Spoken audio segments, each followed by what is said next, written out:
अस्सलाम वालेकुम, मैं यासिर सुल्तान और आप देख रहे हैं यूट्यूब चैनल ई एजुकेशन। आज की बात में आज की वीडियो में हम बात करने वाले हैं रिलेटिव प्रोनाउंस। रिलेटिव प्रोनाउंस क्या होते हैं? रिलेटिव प्रोनाउंस क्या होते हैं? ये सेंटेंस के अंदर जो नाउन इस्तेमाल हो चुका होता है उसी के मुतल्लिक मज़ीद आगे जो डिफ़ाइन किया जाता है वो उसी के मुतल्लिक ही बयान किया। तारीफ़ है, कुछ भी है, किसी किस्म की मालूमात है, वो उसी के मुतल्लिक होती है, नाउन के मुतल्लिक। तो वो एक अलहदा सेंटेंस हो जाता है, ये अलहदा, और उसके मुतल्लिक जो मालूमात होती है उसको उसके साथ रिलेट करने के लिए इस्तेमाल किया जाता है।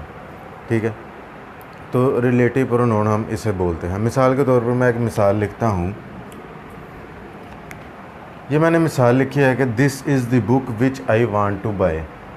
ठीक है, अब यहाँ पे रिलेटिव प्रोनाउन आ गया which. This is the book, ये वो किताब है। ठीक है, ये वो किताब है। आई वांट टू बाय, जिसे मैं ख़रीदना चाहता हूँ।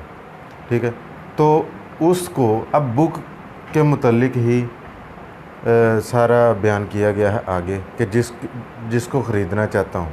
ठीक है, तो ऐसा नाउन है जिसको मज़ीद उसके मुतल्लिक बताया गया कि मैं ये वो बुक है, हाँ ये वो बुक है, तो इसका क्या करना है, आई वांट टू बाय। तो उस बुक के मुतल्लिक मज़ीद बताया गया, तो उसको रिलेट करने के लिए विच आया है। ठीक है, इसी तरह तो रिलेट उसको उसके साथ जोड़ने के लिए तो रिलेटिव प्रोनाउंस।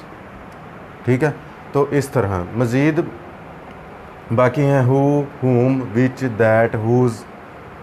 तो इस वीडियो में मैं आपको बताऊंगा कि हु कब इस्तेमाल करना है, हुम कब इस्तेमाल करना है, विच, दैट, हुज़ ये कब इस्तेमाल करना है। हर जगह इस्तेमाल नहीं हो सकते, इनका अलग-अलग इस्तेमाल है और कहाँ कहाँ होगा। हर जगह करने से भी ये गलत हो जाएगा। जैसे कि यहाँ पे विच आया है।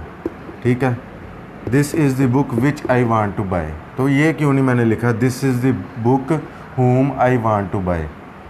ठीक है, या whose I want to buy, that I want to buy, ये क्यों नहीं आए, ये मैं मज़ीद आगे इसके मुतल्लिक हम मज़ीद आगे बात करते हैं। तो सबसे पहले बात करते हैं हु के मुतल्लिक। हु कहाँ पे आएगा? हु देखिए किसी भी शख्स के मुतल्लिक आएगा, अशख़ास के लिए, शख्सियात के लिए।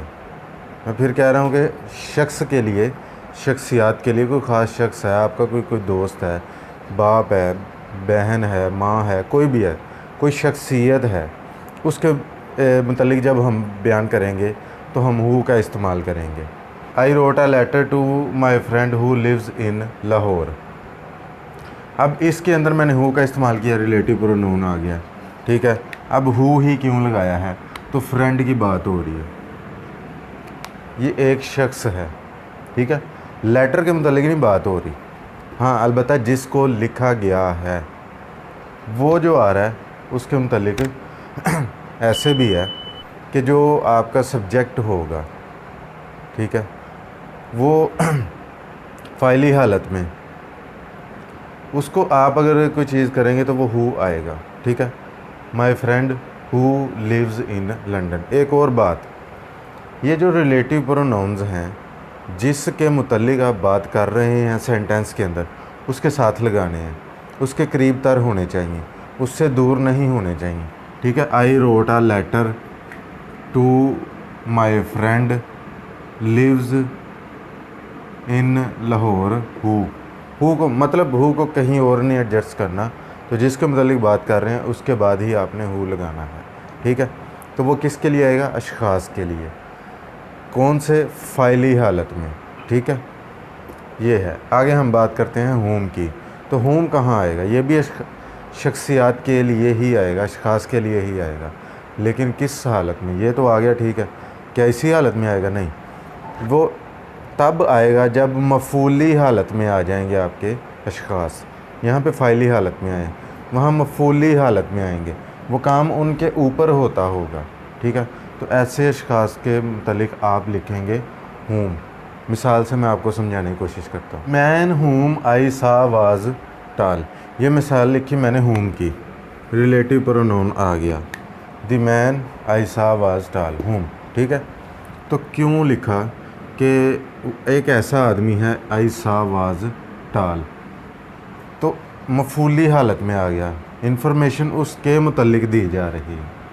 ठीक है, तो ऐसे शख्स, अब वो इससे पहले मैंने जो मिसाल लिखी वो इन्फॉर्मेशन लेटर के मतलब लेटर दिया जा रहा है, ठीक है, फ्रेंड को।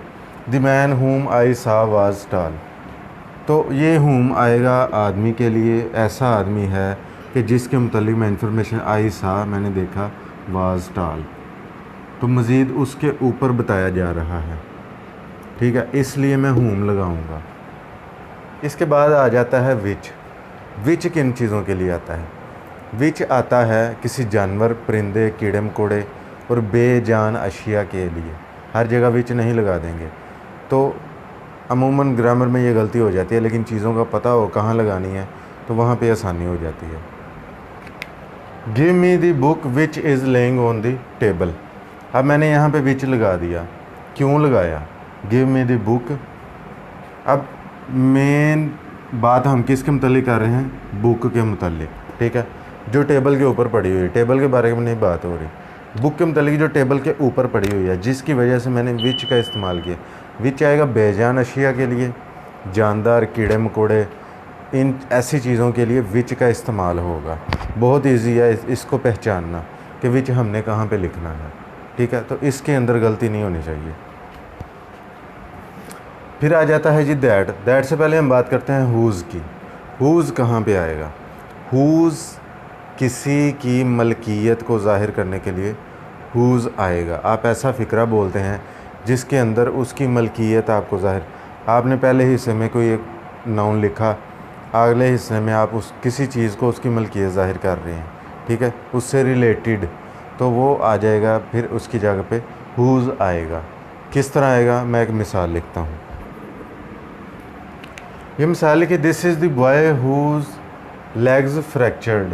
तो देखें आप, वो जो हमारा मेन नाउन है उसके साथ ही मैं रिलेटिव प्रोनाउंस लेके आ रहा हूँ, आगे पीछे नहीं करने। आगे पीछे करेंगे इसको किसी और जगह पे, this is the boy legs who's fractured, तो वो वैसे नहीं लिख देना, तो वो जो नाउन होगा उसी के साथ हुज़ आया करेगा।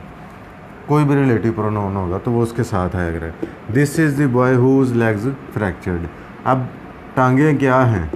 मलकियत हैं इस लड़के की, कोई किसी की ऐसे नहीं, किसी और की पकड़ के नहीं रखनी, ये ख़ुद उसकी अपनी मलकियत है। तो ऐसी चीज़ों के लिए हम हुज़ इस्तेमाल करेंगे। तो हर जगह फिर हुम, हु, ये वो नहीं, ये प्रॉपर इस्तेमाल किए जाते हैं ख़ास जगहों के लिए। ये चीज़ों के लिए भी आ जाता है, किसी चीज़ के लिए, जैसे आप चेयर की लेग्स कह देते हैं, ठीक है, उनके मुतल्लिक कोई भी चीज़ हो जाए या कोई शख्स हो जाए, किसी के मुतल्लिक भी हुज़ आ सकता है, ठीक है। अभी हम बात करते हैं दैट के मुतल्लिक। वो दैट की बात आती है, दैट इस्तेमाल होता है ऐसी चीज़ों के लिए, कोई शख्स आ जाए, कोई चीज़ आ जाए, या फिर कोई जानवर वगैरह आ जाएं, ठीक है, उनके मुतल्लिक ये इस्तेमाल होता है। लेकिन किस हालत में? फ़ाइली हालत में इस्तेमाल होगा, मफ़ूली हालत में नहीं जाएगा, फ़ाइली हालत में सिर्फ इस्तेमाल होगा। इसके अलावा आल, एनी, ओनली जुमले के अंदर आ जाएं, वहाँ पे भी अगर कोई रिलेटिव प्रोनाउन आपको लगाना पड़े तो आप दैट का इस्तेमाल करेंगे, ठीक है। दैट के अलावा किसी और का इस्तेमाल नहीं करेंगे। कब? आल, एनी, ओनली जब आ जाएं। तो यहाँ तक थे हमारे रिलेटिव प्रोनाउंस। मैंने आपको बताया कि वो एक नाउन के मुतालिक मज़ीद मालूमात देते हैं और उसको उसके साथ सेंटेंस के अंदर रिलेट करते हैं। इनका इस्तेमाल कहाँ पे होता है वो मैंने आपको बताया, ठीक है। और एक जो वो बताया कि जो आपका नाउन होगा उसके करीब तर उसके साथ ही इनको इस्तेमाल करना है, आगे पीछे इनको नहीं ले जाना। तो ये आज का हमारा लेसन था। मज़ीद कोई कमी रह जाए, आपके जहन में कोई सवाल हो, आप मुझसे ज़रूर पूछ सकते हैं कमेंट में, मैं इंशाल्लाह आपको जवाब दूंगा। ये वीडियो आपको कैसी लगी, अच्छी लगी या बुरी लगी, बताना मत भूलिएगा। तो इस वीडियो से मुझे इजाज़त दीजिए, नेक्स्ट वीडियो में एक नए टॉपिक के साथ मिलेंगे। अल्लाह हाफ़िज़।